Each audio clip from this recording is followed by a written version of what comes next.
Thank you, everybody, for your attention, and welcome to the 4 to 5 p.m. panel where we look at the North American country cases. We have only 1 hour, and we have 2 speakers and 1 discussant, so I have impressed upon the speakers to talk for no more than 20 minutes. I will be somewhat less liberal than my predecessors, I should say, and be rather draconian in time handling. My Germanic roots will show. After 20 minutes, the electricity goes off.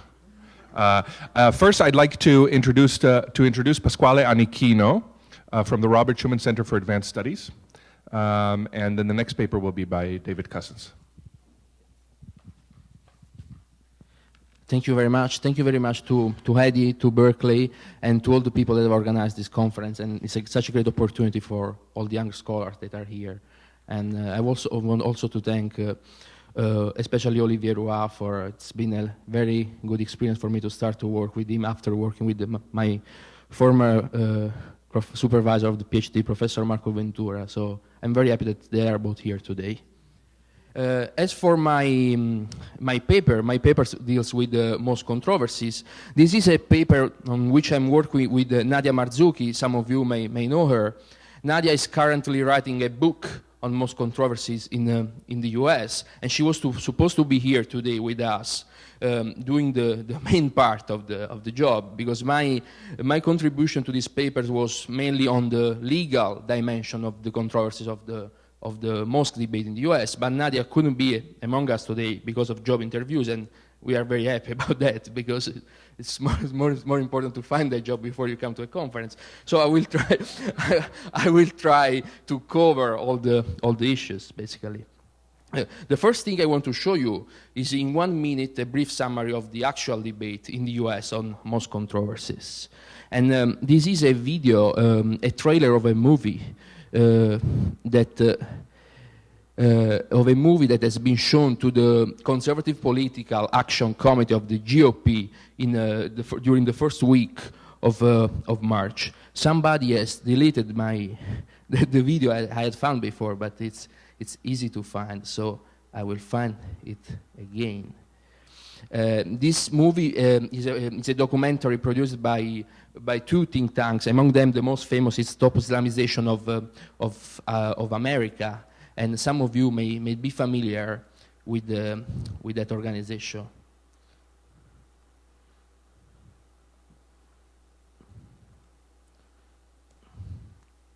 So this is it. Some of you may have already seen it, some of you not, and this is the trailer.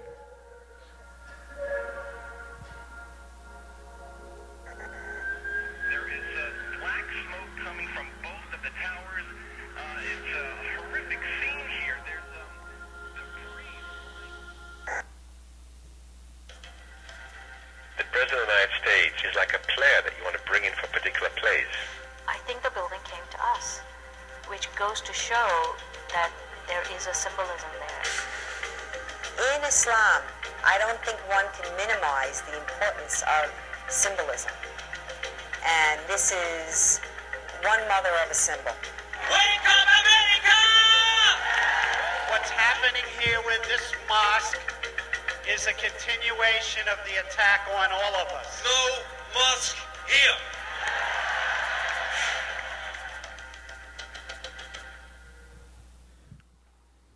Well, as you can realize, you have quite discrete pictures of all the actors that are involved in the debate and all the main arguments that surrounds the most controversies in the US. What I want to do in the next 16 minutes is to go to 3 main questions. Where are we now? How did we get to where are we now through the analysis of a political debate and the legal debate, and then conclusion to see where we are going. The first thing is a mapping of the issue. This is a map produced by the Pew Forum, where you can see, this is an interactive map, so you can find the map online.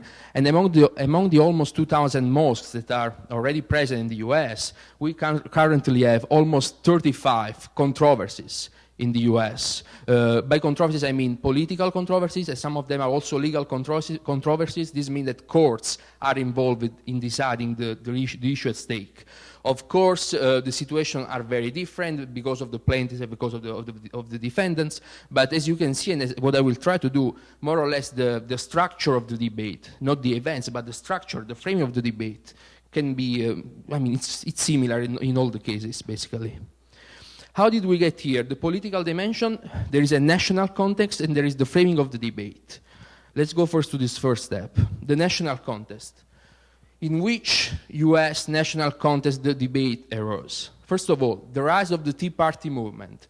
Some of you may be familiar with the Tea Party movement, and within the Tea Party movement, there is a research, again here from the Pew Forum, there is a clear religious dimensions. The right-wing political movements are clearly endorsing the Tea Party movements, and there is a strong faction of the Tea Party movement that has a connection with basically with what was formerly called the Christian right, the moral majority, and so on. The second thing is the intensification of the opposition to Obama, especially in relation to the healthcare policy. This is again a kind of a particular feature of the Tea Party movement, especially the more kind of libertarian strands of the Tea Party movement, that are the strands that strongly oppose basically the welfare state and intervention of the state of the economies in the economy. There is a clear connection between, and as the Pew Forum research shows, between the Christian right and the libertarian strands of the Tea Party movement. And as we will see after, we can find this kind of dimension also within European populist movements. And the third thing is the spread of discourse about the Christian roots of American identity and the threat of that foreign civilization represent the survival of America. And we can see this especially in the anti-Sharia amendments proposal that has been proposed in many US states. The framing of the debate of the most controversy is easily summarized by one sentence. It's not about rights, it's about what is right. What does it mean? That there is a clear kind of schizophrenia between the legal and the political context. Because as we will see in the following slides, the legal dimension of the debate is quite clear. It's quite easy to say that there is no legal issue there, but there is a big political issue indeed. There have been several approaches. The first approach to the debate is the religious freedom approach. This is well summarized by the Welton Geddy, this quote from Welton Geddy, is the president of the Interfaith Alliance. How do we approach the issue of building a mosque? For Welton Geddy says, in my experience, any sentence that begins, we recognize that this is a religious freedom issue, but is usually followed by an attempt to circumvent the guarantee of religious freedom on the basis of discomfort and bigotry. To oppose this project because Islam is involved and Muslims are sponsors of it, it is a violation of the religious freedom guaranteed and protected by the First Amendment of the Constitution. Period. This was Welton Geddy speaking during the New York mosque controversy. To this approach, contrary to this approach, we also have another approach that is the religious freedom but approach. This is Nathan Deman replying to Geddy.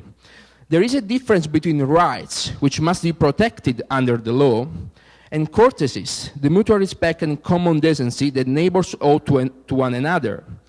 Yes, those behind the building of the mosque may have a legal right to do so, but should exercise self-restraint and not do so at this time.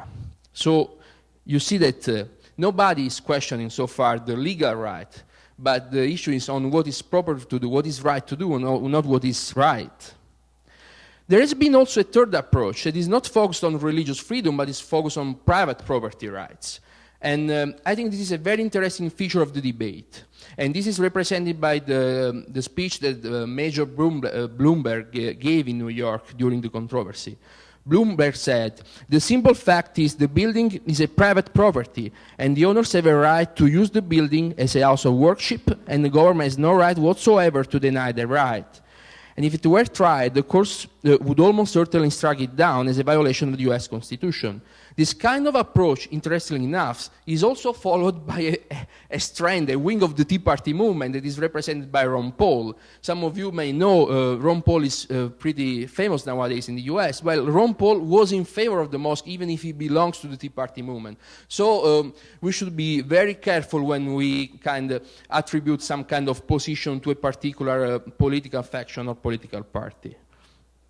And then we also have to say that there are people from the Democratic Party against the mosque. So it's not only a problem of the GOP. This is Ker Palladino, for instance, arguing against the Andrew Cuomo position that was in favor of the mosque. Palladino said, Andrew Cuomo supports the mosques. He says about religious freedom, and he says the mosque construction should proceed. I say this is disrespectful to the thousands who died on 9/11 and their families, insulting to thousands of troops who have been killed or injured in ensuing wars, and affront to the American people, and it must be stopped. So, as we see, the political debate is not so easy classifiable between right and left, but there are several nuances and several positions that needs to be analyzed. What is very interesting from a legal perspective is the role of RLUIPA, the Religious Land Use and Institutionalized Person Act, and the position of the Obama administration, because we have so far one official position of the administration that is very interesting in analyzing. RLUIPA, as some of you may know, is a law approved with a bipartisan and unanimous consent in 2000 to, let's summarize, to facilitate the construction of places of religious worship. And what is interesting in RLUIPA is the Section 2B2. And Section 2B2 of RLUIPA bars discrimination against any assembly or institution on the basis of religion or religious denomination. So this is very interesting for mosque construction because some of the mosque constructions have been clearly barred because of religious discrimination. On RLUIPA and the role of RLUIPA in this debate, we have one official position on the Murfreesboro case from the Obama administration. It's the only one official position of the Department of Justice we know so far, so it's very interesting analyzing that position. And in the amicus brief submitted in that case, the Obama administration tries to answer to two main questions that are very important and relevant for the application of the Section 2B2 of RLUIPA. And the question that the Obama administration is trying to answer are, is Islam a religion? Because in the political debate, what a lot of people are claiming, as we saw in the video, is that Islam is not a religion, but is a political ideology. And if Islam is a religion, then Islam and therefore mosques are entitled to the protection guaranteed by the RLUIPA, by Section 2B2 of RLUIPA. The answer of the Obama administration in the amicus brief is clear. The answer is yes, Islam is a religion. I'm quoting from the amicus brief. There is no question that Islam is a religion within the meaning of the Free Exercise Clause and related federal laws. In the amicus brief, you can download, it's available online. The Obama administration is quoting from several cases from the US Supreme Court. Interestingly enough, the Obama administration is also quoting from McCreary County versus Aklu, the position of three conservative justices, Rehnquist, Thomas, and Kennedy. They write in the case, 2005, Islam is one of the three most popular religions in the United States. So the Department of Justice position is clear. There is nothing to discuss about. Failing to treat mosques as a category equally with churches, as a category in the application of its zoning laws, would be a facial violation of Section 2B2 of RLUIPA. So we are in a debate where there are several different political positions with several nuances, and we should be very careful in discussing and debating the political position because it's not an issue of right-wing populist movement versus leftist elitist movement, but there are people who oppose the mosque from the left, there are people who favor the mosque from the right, as we see in the case of Ron Paul. As for the legal debate is quite clear. RLUIPA does apply to Islam. Mosques are entitled to the protection offered by Section 2B2 of RLUIPA. So where are we going? First of all, there is a competition between the judicial sphere and the political sphere in this debate in relation to the definition of the protection of Muslim Americans and their religious rights. This is a common trend that we have seen in several papers today, this competition between the judicial sphere and the political sphere. And then another very interesting trend is the importation of arguments from the European extreme right in the debate about Islam and vice versa. We have seen it with Geert Wilders' speech in New York, but it's not only that.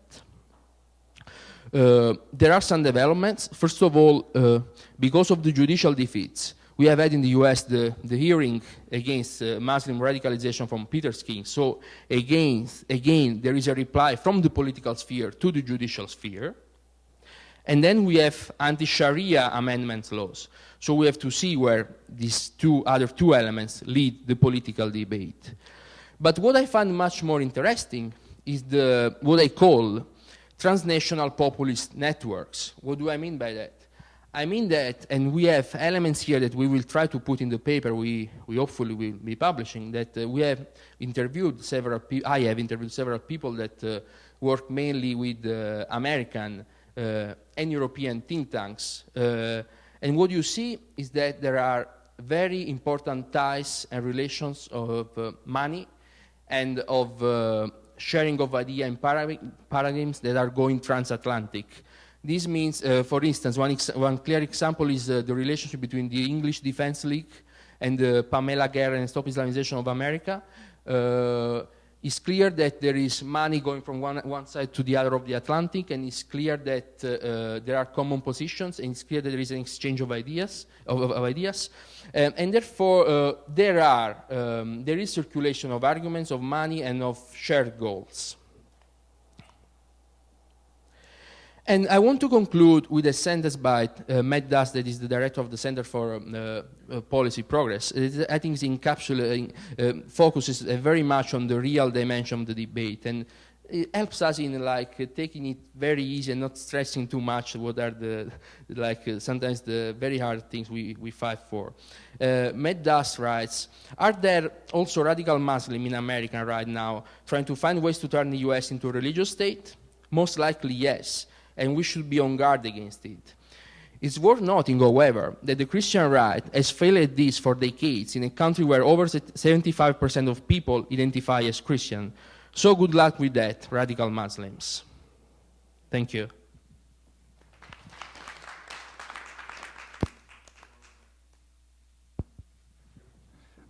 Next up is David Cousins from the European University Institute. David, your record to beat is 17 minutes. So although Quebec's government institutions are secular, some symbols and practices inherited from the province's Catholic history remain in many of them, such as the National Assembly of Quebec and city halls. While the Supreme Court of Canada has long defined the principle of separation between church and state, the presence of crucifixes or Catholic rituals within these institutions certainly challenges the reality of state neutrality. So drawing upon juridical and political data, jurisprudence and public reports, such as the Bouchard-Taylor report, I propose now to examine the dialectic relationship between juridical reasoning and the recent political debates about the visibility of Catholic religious symbols and practices in government institutions.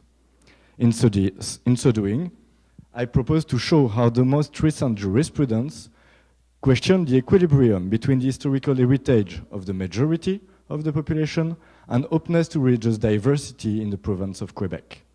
And I will more precisely focus on two issues in this paper. First, the legality of prayers being recited at the beginning of municipal council meetings, and second, the legality of crucifixes hanging in government institutions. Concerning the prayers in Quebec government institutions, the only existing legal text is a rule dated the 1st of April 1972, abolishing the recitation of a prayer before the opening of working sessions of members of parliament in the National Assembly of Quebec. In spite of this text, members of parliament perpetuated this practice, and it was only in 1976 that the prayer was substituted with a moment of silence. If the recitation of the prayer is now only a memory in the Quebec National Assembly, these rituals are nevertheless still practiced in certain municipal council meetings, thereby questioning the neutrality of the management of municipal affairs. And in the absence of a formal prohibition by the law, the courts therefore had to pronounce on their legality.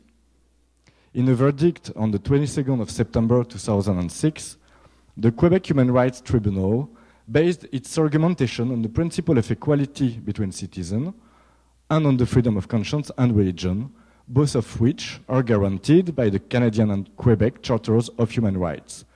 And it based its argumentation on these two principles to ban the recitation of prayers at the council meetings of the city of Laval, Montreal's largest suburbs. In this case, the plaintiff, Madame Payette, argued that the Laval City Council was interfering in a discriminatory manner with her right to the recognition and exercise of her freedom of conscience by beginning the public sittings of the City Council with these ritual practices, the prayers. And the Human Rights Tribunal judged, I quote, that the practice of reciting a prayer at the public sittings of the City Council of the City of Laval impairs Madame Payette's right to the recognition and exercise of her convictions as a non-believer, and the right not to be forced to take part in a religious observance in which she does not believe and to which she does not adhere. In this decision, state neutrality is thus an implicit result of the constitutional guarantee of freedom of conscience and religion. In fact, the tribunal added that the recitation of prayers imposes a religious atmosphere and tone that produces a form of coercion contrary to the spirit of the Charters of Right and the dignity of non-believers or people who do not adhere to that religious ideal. This argumentation directly referred to a Supreme Court decision of Canada dated the 24th of April 1985, a decision which ruled that, I quote, freedom of conscience and religion can primarily be characterized by the absence of coercion or constraint if a person is compelled by the state or the will of another to a course of action or inaction which he wouldn't otherwise have chosen, is not acting of his own volition, and he cannot said to be truly free. The public report presented by Gérard Bouchard and Charles Taylor on 22nd of May 2008 during the controversy around practices of reasonable accommodation in Quebec. This report made the government institutions' obligation of neutrality more explicit. The report recalled that neutrality is a normative requirement imposed on the state, thereby limiting the reasons that can be invoked to justify policies adopted. However, the report added that it would be too restrictive to impose on believers whose faith must be expressed in ritual or symbolic practices and behavior a duty of neutrality by avoiding displays of their faith when they use public institutions. Indeed, the report found that the individual and collective expression of freedom of conscience and religion must be authorized in government institutions, schools, hospitals, prisons. But these institutions cannot embrace any of the numerous religious convictions which are present in the public sphere. And for this reason, the report recommended avoiding maintaining the recitation of a prayer at the public sitting of city councils, simply because this now seems to have only heritage value. It argued, the report, that these practices clearly identify the state with a religion, usually that of the majority, and should be abandoned because the appearance of neutrality is a guarantee of the citizens and notably members of religious minorities' confidence in the institution. The Quebec Commission on Human Rights quickly endorsed the Bouchard-Taylor report's position. First, in a letter sent on the 15th of May 2008 to the Fédération québécoise des municipalités and to the Union des municipalités du Québec, the Commission clearly affirmed that the recitation of the prayer at the public sittings of city councils was a threat to the principle of state neutrality. And second, the Commission had to give a verdict on whether or not this practice in the City Council of Trois-Rivières was compatible with the Quebec Charter of Rights. And in a decision of the 27th of December 2008, the Commission ruled that the recitation of the prayers by the Mayor of Trois-Rivières constituted the exercise of a religious practice, which is incompatible on one hand with respect for the freedom of conscience and religion of citizens, and on the other hand with the obligation of state neutrality.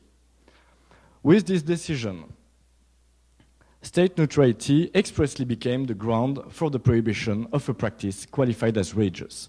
And in a decision dated 9 of February 2011, so 3 months ago, the Human Rights Tribunal judicially reaffirmed this position in a case relative to Saguenay, a big city in the north of Quebec.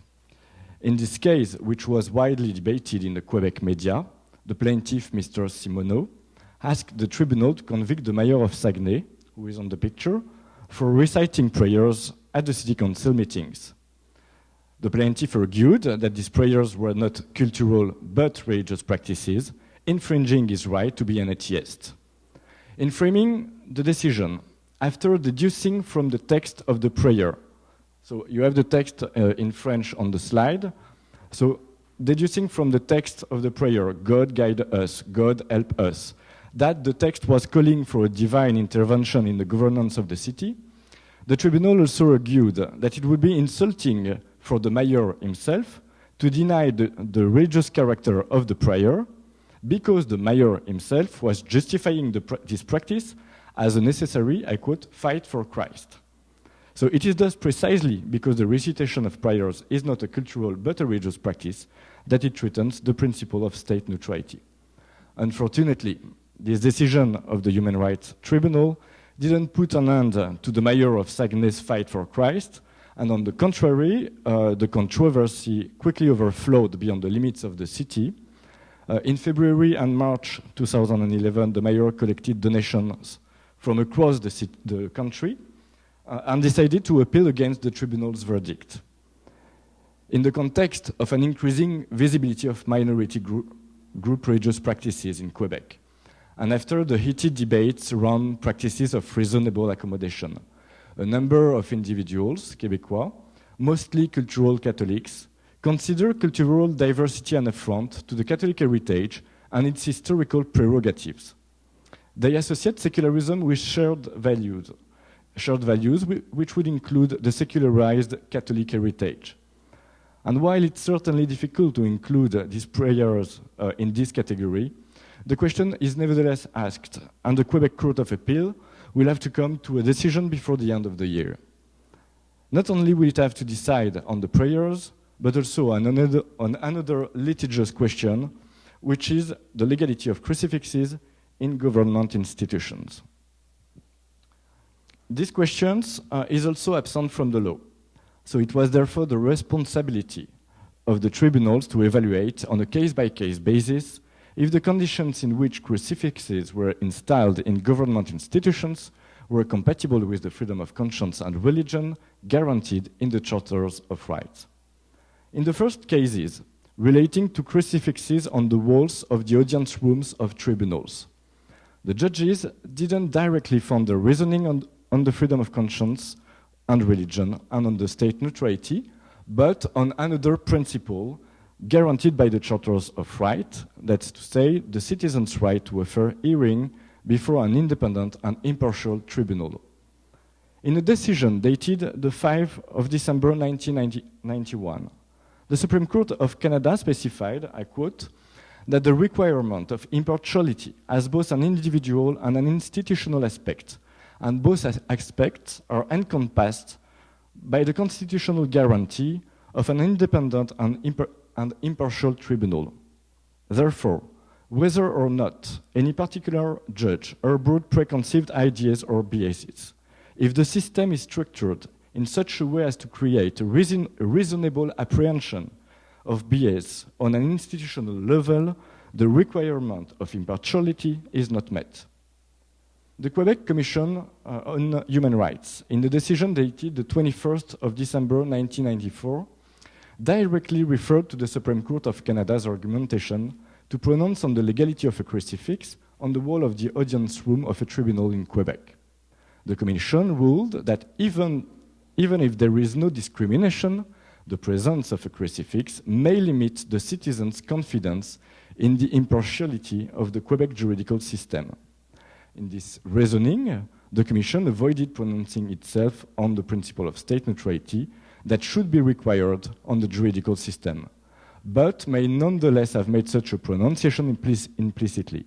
by ruling that it is the requirement of the appearance of impartiality that imposes that certain traces of the religion of the majority must be abandoned.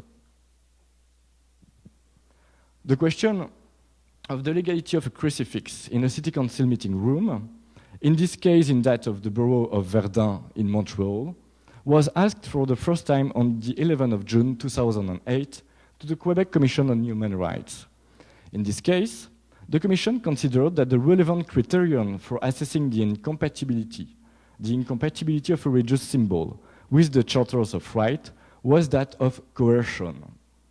The Commission affirmed that the single presence of a religious symbol in a government institution is not in itself incompatible with the Charters of Right, unless this symbol acquires a coercive character because of the context of vulnerability of the persons who are exposed to it. And the Commission thereby validated the legality of the presence of the crucifix in the City Council meeting room by considering that no vulnerable person attended the deliberations of the Council meeting. The Commission defined vulnerable persons as captive, young, or impressionable persons. And it can be inferred from this reasoning that religious symbols installed in institutions frequented by a person of this kind, that's to say prisons, schools, or hospitals, could be qualified as coercive symbols incompatible with the Charters of Rights. And the same reasoning was endorsed by the Bouchard-Taylor report in 2008, which considered that a religious symbol, for instance a crucifix, is thus compatible with secular principle when it is a historic reminder rather than a sign of religious identification by a public institution. The report added that a symbol or a ritual stemming from the religion of the majority does not infringe basic freedoms if it's not accompanied by any restriction on individuals' behavior. In promoting such compatibility, the Bouchard-Taylor report proposed a form of compromise which has a number of traits in common with the concept of the secular pact, concept initiated by the French sociologist Jean Bobéro. Using this concept, the secular pact, Jean Bobéro described how the French law on the separation of church and state in 1905 permitted to the state to overcome the conflict between the two Frances, that's to say between the Catholic tradition and the secular movement, by taking into account the old, and notably the Catholic heritage, to build the new. So why transpose this concept of the secular pact to the Bouchard-Taylor report proposal? Let us remember that the Commission was working in a very tense context. The Commission itself recalled that during the controversy around practices of reasonable accommodation in Quebec, accommodations were perceived as one-way processes through which it was always the immigrants who were regarded as the main requesters who won. They were therefore the immigrants perceived as people endangering Quebec's culture and calling into question Quebec's Christian foundations. In order to overcome the conflict, the Bouchard-Taylor report avoided ignoring these popular representations and preferred to integrate elements of the religion of the majority, which can be qualified as secularized elements, into the secular model proposed for the province of Quebec. But at the same time, the Bouchard-Taylor report also proposed removing the crucifix above the chair of the President of the National Assembly, and on the slide you can see the Prime Minister in the Assembly with the crucifix, and relocating this symbol in the Parliament building in a place that emphasizing its meaning as cultural heritage. This proposition was immediately rejected by the National Assembly, which unanimously passed a motion the same day of the report, a motion affirming Quebecers' attachment to their religious and historic heritage represented by the crucifix.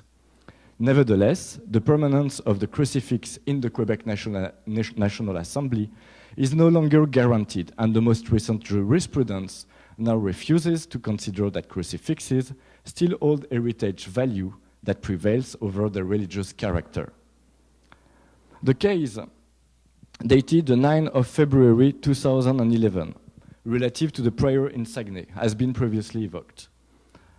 In the same case, the Human Rights Tribunal also ruled that even if the exhibition of crucifixes may be considered a cultural tradition, this does not have the effect of removing the religious character from these symbols, or of guaranteeing that the institution does not impose a particular religious morality. By deducing an infringement of the freedom of conscience and religion of unbelievers and or atheists from the religious character of this crucifix, the tribunal clearly affirmed that Saguenay, the city of Saguenay, didn't respect the principle of state neutrality.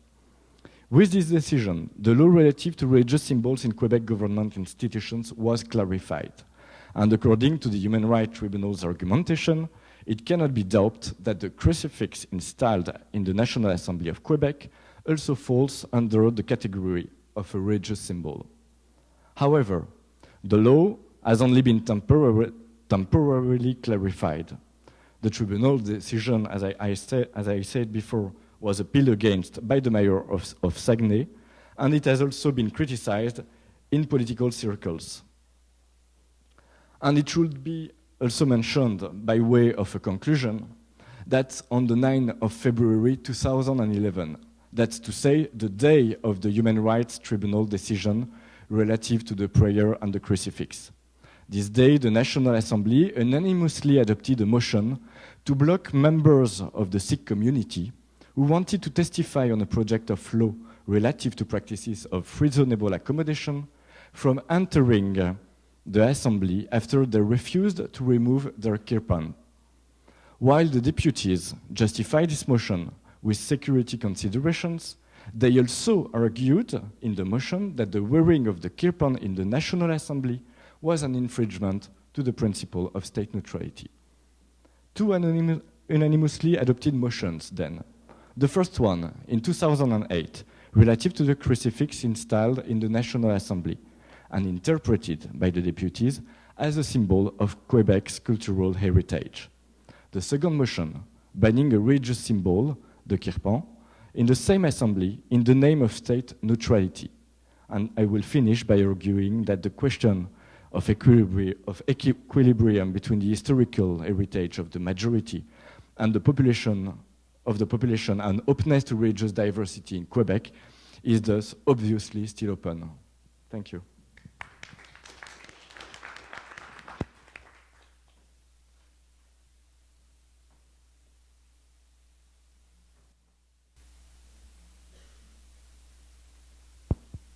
Thank you to both of you. Now for brief comments from Sister Marianne Farina, and then questions from the audience. Thank you, everyone. I am first hearing the papers as you are, so my comments will be brief, and it'll also open us up for some further discussion. In looking at Pasquale's paper, I was interested in, again, these kinds of debates that are going on over the issue in terms of Park 51 and also the controversies that are surrounding all of the projects in terms of building places of worship, especially mosques around the United States. I thought it was important in the study that Nadia is doing and you are doing that you, first of all, you're mapping the issues. You're getting the kind of local context of where all of these actors and actions are taking place. That's absolutely important. And then you're also marking the journey, both in the persons, the movements, and the re-articulation of what are the various views concerning these particular constructions, because I think we heard from this morning that it is in the kind of complexity of the local situation, and maybe that brought forward in our conversations that basically give us the clearer perspective as to what's being debated here. And I also think in terms of that our religions, and I think we've heard this from this morning, have complex identities. And our symbols communicate, not just one thing, but many things.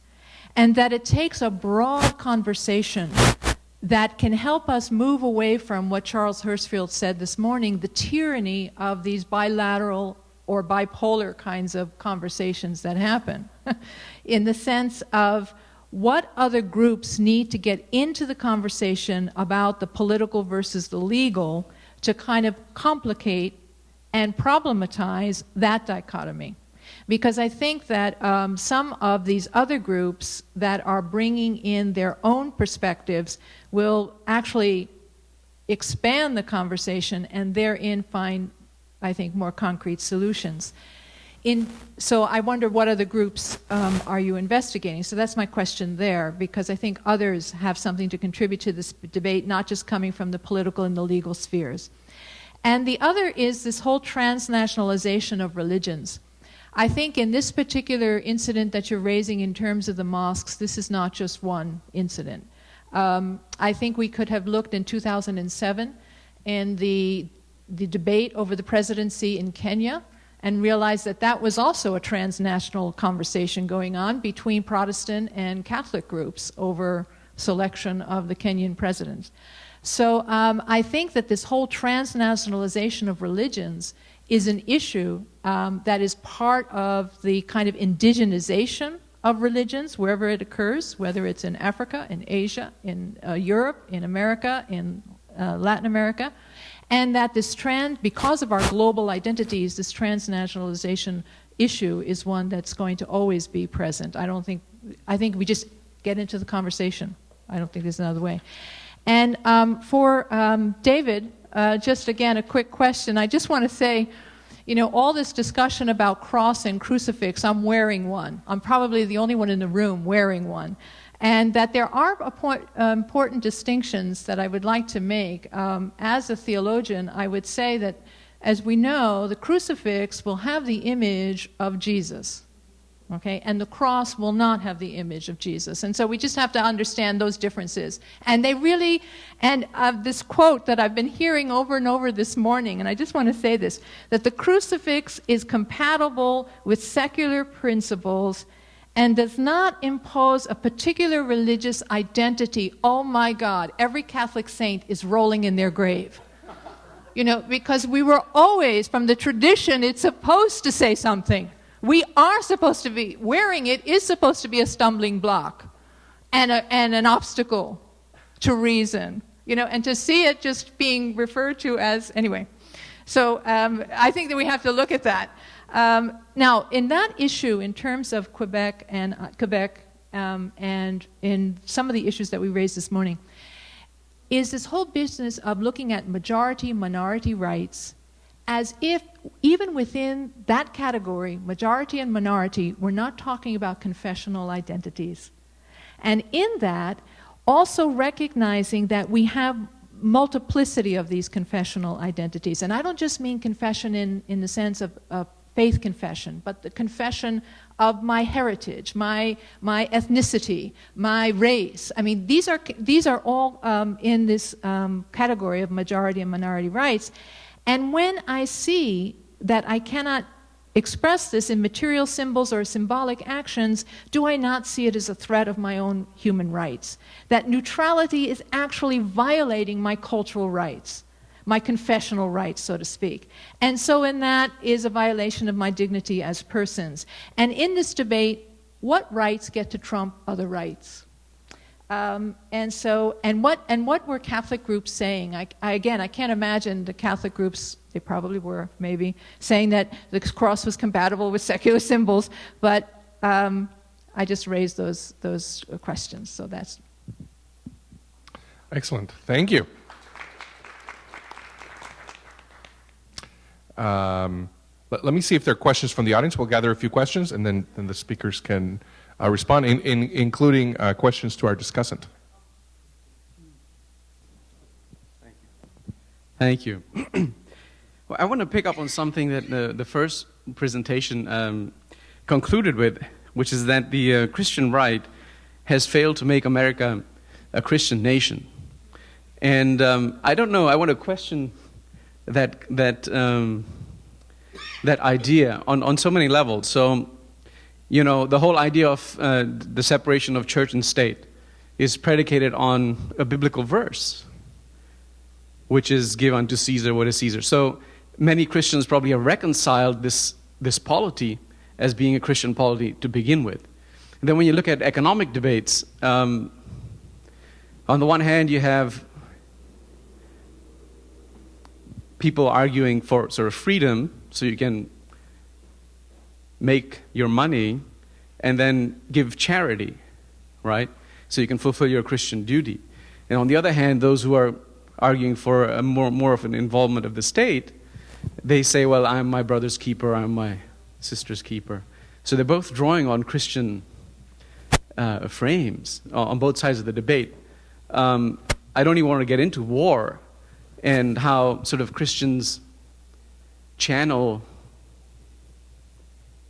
I guess, violence in the name of Jesus through the military, and how they, I guess, view the enemy and the nature of the wars that they fight.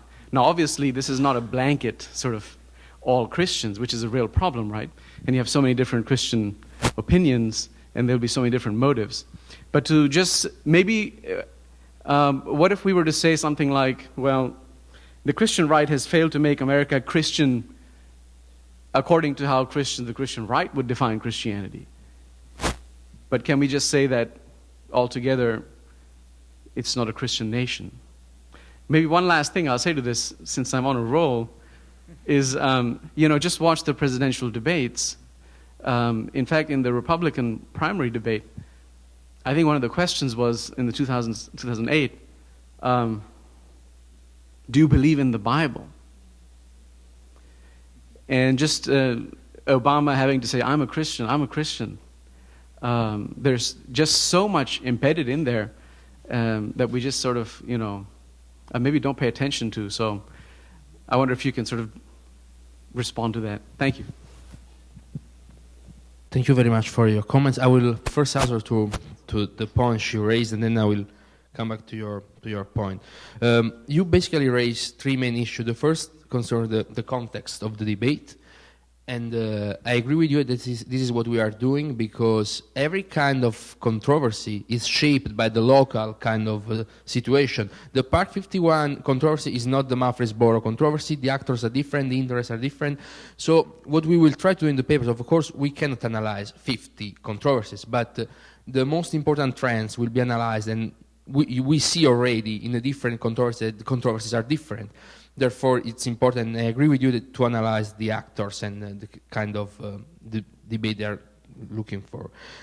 As for the groups, there are, as I said, and as you commented upon, different positions. First of all, there are different political positions, but there are also different positions among, for instance, religious groups. One of the most interesting comments I read, several comments actually, were in Catholics' journals. And what they basically said is, look, they are doing to Muslims what they did to us in the past. And basically, nowadays, Muslims are the Catholics of the past.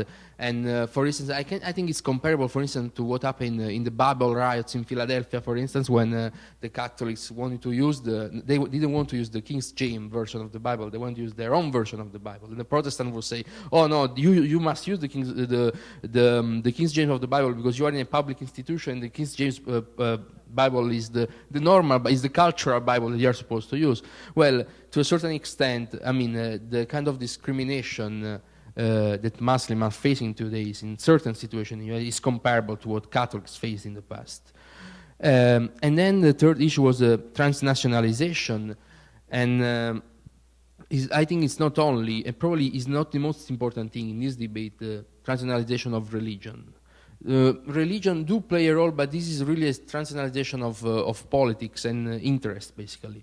And actually is not a very, as some people claim, a very transnationalization of backward issues, but actually they are very modern and very active and very structured political movements. And they are very able to pursue their own agenda. And they share a common, I would say, common political platform. But it's true there is also in certain groups a kind of messianic appeal.